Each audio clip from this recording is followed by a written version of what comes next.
भगवान श्री कृष्ण के अनुसार जीवन का उद्देश्य क्या है, इसे समझने के लिए हमें कुरुक्षेत्र के उस मैदान में चलना होगा जहां अर्जुन द्वंद्व में खड़े थे।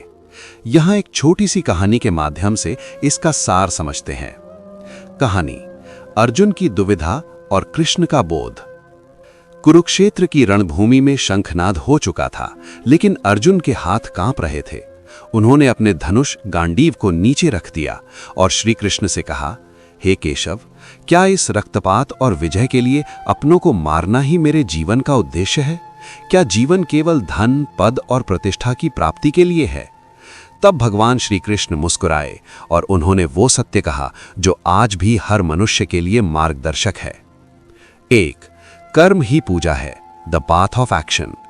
श्री कृष्ण ने कहा, अर्जुन, जीवन का उद्देश्य हाथ पर हाथ धरकर बैठना नहीं, बल्कि अपना स्वधर्म निभाना है। हर मनुष्य किसी न किसी उद्देश्य के साथ जन्मा है। एक सैनिक का धर्म है रक्षा करना, एक शिक्षक का धर्म है ज्ञान देना।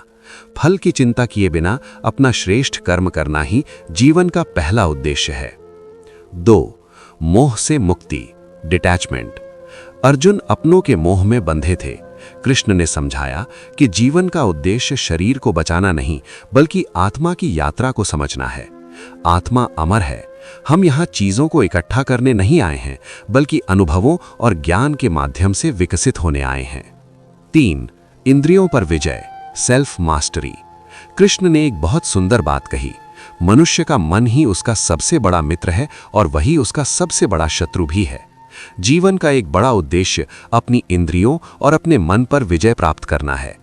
जो व्यक्ति अपने क्रोध, लोभ और अहंकार को जीत लेता है, वही जीवन के असली आनंद को प्राप्त करता है। 4. परमात्मा से जुड़ाव, यूनियन विद द डिवाइन। अंत में कृष्ण ने बताया कि जीवन का सर्वोच्च उद्देश्य योग है। योग का अर्थ है आत्मा का परमात्मा से मिलन। हम जो भी कर्म करें, चाहे वो छोटा हो या बड़ा, उसे ईश्वर को समर्पित कर देना ही मुक्ति का मार्ग है। निष्कर्ष, जीवन का सार।